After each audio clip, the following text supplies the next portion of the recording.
नाज़रीन, इस वक्त मुल्क की सबसे सुपर प्राइम न्यूज़ अगर कोई निगाहों के सामने आ रही है तो वो यही आ रही है कि मुल्क के सबसे बड़े माने जाने वाले चैनल आज तक के एंकर दंगल में जिनका दंगल बड़ा ज़ोर शोर से चलता था, रोहित सरदाना आखिर नहीं रहे।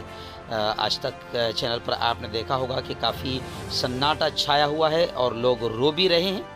लेकिन कहते हैं ना कि आदमी चला जाता है मगर उसके कुछ काम और उसकी कुछ बातें याद रहती है। ये जुमला आप देखिए कि कोरोना वाली जमात का ज़िम्मेदार कौन। दंगल में उन्होंने ये प्रोग्राम पेश किया था, फिर दंगल ही के प्रोग्राम में कहा था उन्होंने, जमात वालों सामने आओ दंगल। तो पूरी तरीके से कोरोना जब यहाँ पर आया था तो जमात को लेकर, मौलाना साद को लेकर, तबलीगी मरकज़ को लेकर, निज़ामुद्दीन को लेकर बहुत बदनाम किया था। मौलाना पर छापेमारी कब होगी, गिरफ्तारी, तो ये भी आवाज़ उन्होंने ज़बरदस्त अंदाज में उठाई थी।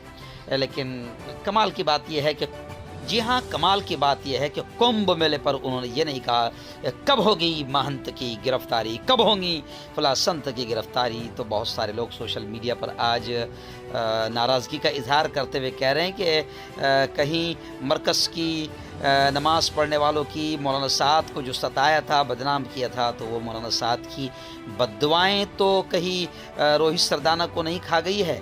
लेकिन मेरा मानना है कि ऐसा नहीं कहना चाहिए। लेकिन मेरा मानना ये भी है कि देखो, आप ये भी एक हेडिंग आपके सामने कि मुस्लिम मुक्त भारत, तो ये बड़े ऐसे हेडिंग लगाते थे, मुस्लिम मुक्त भारत, मुस्लिम मुक्त भारत, आखिर नहीं रहे रोहित सरदाना। मैं इस वीडियो के ज़रिए से ये भी कहना चाहता हूँ कि मेरे भाई, खुदा ने अगर सलाहियत दी है तो अच्छी पत्रकारिता कीजिए, ऐसी पत्रकारिता कीजिए कि लोग दुनिया से जाने के बाद में अच्छे तरीके से याद करें।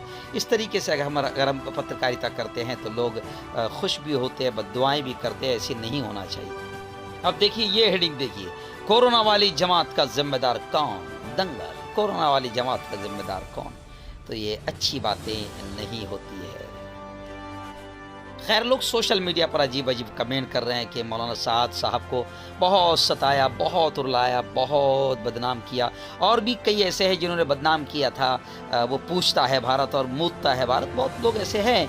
लेकिन लोग कह रहे हैं कि मौलाना साद की बद्दुआ शायद लग गई है। लेकिन मैं कहूँगा कि ऐसा नहीं कहना चाहिए और पत्रकारों को भी सोचना चाहिए कि किसी ख़ास समाज को बदनाम करने के लिए इतनी हद तक गिरना नहीं चाहिए।